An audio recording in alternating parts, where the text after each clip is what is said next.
Bonjour à toutes et à tous. Je me présente rapidement. Donc, je suis Christophe Hardy, je suis écrivain et je suis depuis 2020 président de la Société des gens de lettres. C'est-à-dire qu'on a un conseil d'administration de 24 auteurs sur le pilotage en fait de la Société des gens de lettres. Et ces 24 m'ont élu. Alors, c'est des mandats de 2 ans qui sont renouvelés. Donc, j'ai été renouvelé en 2025, avant en 2023, avant en 2021. Bon, c'est pas un mandat à vie parce que ça prend beaucoup de temps et donc ça me détourne de mon métier qui est d'écrire des livres. Mais en tout cas, c'est une tâche, c'est une fonction que j'assume avec beaucoup de fierté et c'est un grand honneur qui m'est fait depuis 5 ans. Alors, il était prévu que je parle de l'IA et de la créativité. Alors, l'IA, c'est un sujet qui nous captive beaucoup, qui nous mobilise beaucoup à la GDL depuis quelques années. On a organisé une grande rencontre au CESE il y a 2 ans, je crois, sur le sujet. Et on reste très mobilisés. On est avec d'autres associations, d'autres syndicats, on a engagé une action contre Meta, Facebook. Ça, il faut suivre notre actualité pour bien voir qu'on est complètement mobilisé de manière très très active sur ce sujet. Mais donc j'ai un peu détourné, j'ai un peu pris le pouvoir par rapport au sujet et j'ai voulu vous parler du papier, enfin du rapport que j'ai avec le papier en partageant avec vous à la fois des souvenirs et des impressions très personnelles. Papier qui est un vieux matériau, mais qui est toujours bien là. Et je me suis dit, en venant ce matin, je pourrais donner comme titre à mon petit propos, Papier fait de la résistance. Parce que pour moi, c'est comme ça que je le vois et comme ça que j'y ai pensé hier soir en prenant ces notes. D'abord, je voulais vous parler de 2 choses. Mon expérience du papier à la fois comme lecteur. Un écrivain est d'abord un grand lecteur, enfin en tout cas un lecteur forcené, il lit beaucoup. Et un écrivain, c'est aussi quelqu'un qui se sert du papier comme support de créativité. Alors, je ne suis pas très original, mais comme la majorité de mes compatriotes, vous le savez sans doute, on est tous les Français adeptes du format papier, de ce support-là pour la lecture, pour les livres. C'est vrai que le format numérique ne s'est jamais vraiment très bien implanté en France. Et même pas du tout. Enfin, il y a vraiment une persistance des Français, du goût des Français pour la lecture du livre papier par rapport au format numérique et à la tablette, donc et à la liseuse. Pour ce qui est du livre audio, qui a tendance effectivement à avoir plus de succès, alors j'ai une expérience très personnelle, singulière et assez concluante et réjouissante, mais très singulière parce que quand j'ai écouté, ça m'est arrivé 2 fois de faire appel à des livres audio, je l'ai fait en fait en format mixte. Quand je dis format mixte, c'est-à-dire j'écoutais le livre audio et en même temps je lisais le livre. J'ai fait ça avec un livre de Giono, Anne Beaumugne, et avec Don Quichotte de Cervantes. La première fois avec Giono, c'était Jacques Bonafé qui lisait et moi je suivais ce qu'il lisait et c'est une expérience extrêmement, comment dire, c'est troublant et c'est très beau comme expérience. Je vous engage à le faire. Il faut avoir du temps parce que ça fait plusieurs heures. Et j'ai fait la même expérience avec Cervantes. Là, c'était Jean-Pierre Cassel qui lisait des extraits d'une très belle traduction contemporaine du Quichotte par Aline Schulman. Et il lisait donc des extraits. Et je me souviens avoir écouté ça en Bretagne en septembre sur une plage où c'était très beau, c'était très très agréable. Et je partais avec le Don Quichotte. Dans ses aventures extravagantes, donc porté par la voix de Jean-Pierre Cassel, tout en lisant le livre et la traduction. Alors, le livre papier, c'est bien sûr le plaisir de la lecture chez soi. Il y a quelque chose de très, comment dire, un côté réconfortant, rassurant, le fait que ça soit une lecture sédentaire, on est à la maison. Mais dans les formes nomades de lecture, je dirais que moi, je privilégie toujours aussi le format papier. C'est-à-dire que je vois bien que c'est en train de céder. Par exemple, il y a 3-4 ans, quand je prenais le métro, on voyait des gens plongés dans leur smartphone, mais d'autres gens plongés dans des livres.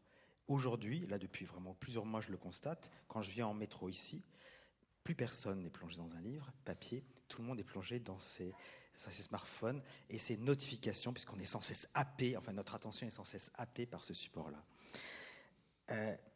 Alors le livre papier aussi, autre expérience sensible, personnelle, lorsqu'il est présent en masse, il suscite en moi 2 sentiments très différents. Quand je le vois dans une librairie et plus encore dans un salon du livre, pour moi, ça génère vraiment quelque chose qui est presque une forme d'angoisse. Parce qu'il y a tellement de livres, je me dis à quoi bon continuer à en faire d'autres, des livres supplémentaires. Quel destin vont-ils avoir? En revanche, quand je vois des livres dans une bibliothèque personnelle ou bibliothèque publique, c'est au contraire un sentiment extrêmement réconfortant. J'ai une impression rassurante et ça me procure vraiment une joie profonde, quelque chose de comme si je touchais à quelque chose qui a à voir avec le temps long, la durée, avec le passé, mais aussi donc ça me projette dans l'avenir.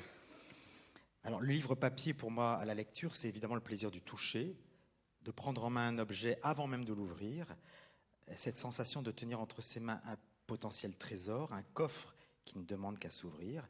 Et c'est vrai que grâce à la main qui saisit le livre, moi j'ai l'impression, par exemple, quand je vais ouvrir un roman, que je suis potentiellement le maître d'un monde, et pourquoi pas le maître du monde d'ailleurs. Et ça c'est un plaisir donc essentiellement tactile.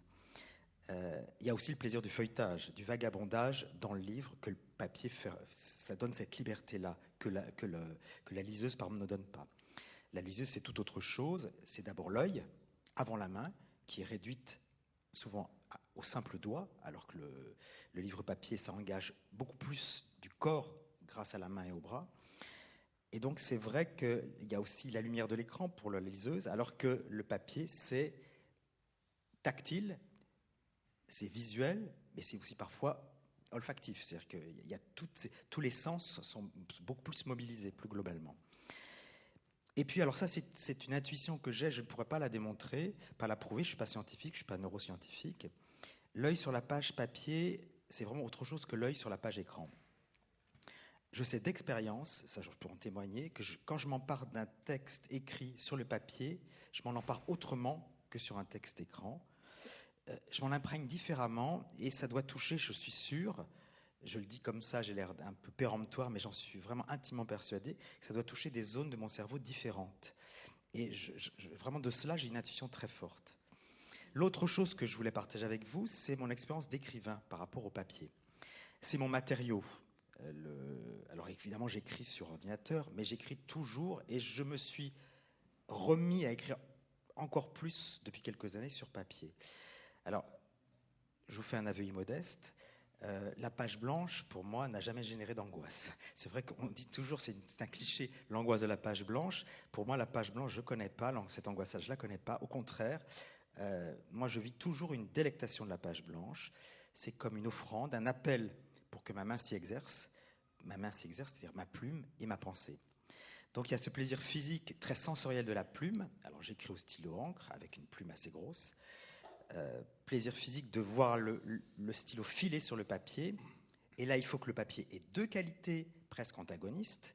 Il faut que ma plume puisse y glisser suffisamment facilement, de la façon la plus fluide possible, pour obéir au flux de la pensée. Mais en même temps, il ne faut pas que ça glisse trop vite. Il faut que ça accroche un peu le papier et que j'ai l'impression que quelque chose s'inscrit dans la matière du papier et la marque de façon... alors je ne dirais pas définitive, mais en tout cas très affirmative. Alors à côté de ce plaisir physique, il y a un plaisir aussi intellectuel. C'est de voir sur le papier prendre forme une pensée créatrice et de voir que le papier, c'est un support très propice, le plus propice au déploiement de ce rêve créateur-là. Alors vous allez me dire les ratures. C'est vrai que sur le papier, il y a des ratures, des bifures. Est-ce qu'elles sont encombrantes ? Est-ce que ce sont comme des taches, des imperfections qui viendraient comme sur un tableau brouiller la vue et empêcher de jouir de la beauté du spectacle, de l'œuvre qui est en train de se créer ?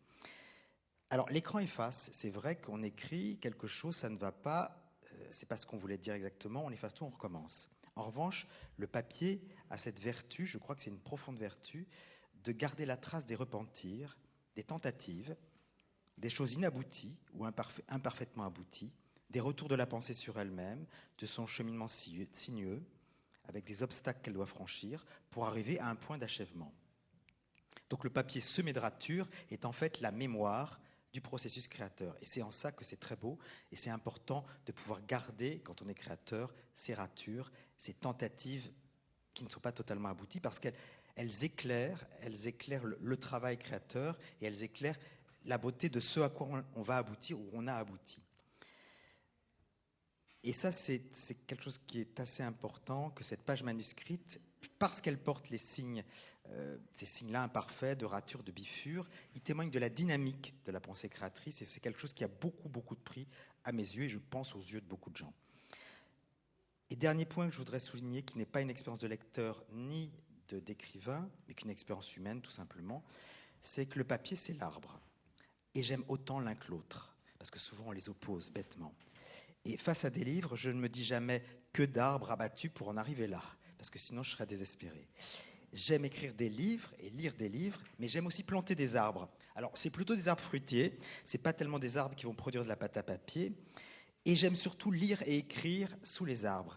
Et à ce propos, je pense à un tilleul que j'aime plus que tout autre depuis l'enfance, dans un jardin familial. Et ce tilleul, j'ai beaucoup lu à son ombre, et à son ombre aussi, j'ai beaucoup lu et pas mal écrit de textes, et j'en suis vraiment très, très, très heureux. Et ce souvenir d'enfance que je partage avec vous terminera mon propos. C'est un propos sur le papier, comme un... Je devais vous parler de l'intelligence artificielle, mais là, je pense que je vous ai plutôt parlé de l'intelligence humaine créative, et à mon avis, c'est beaucoup plus intéressant que l'intelligence artificielle générative. Merci.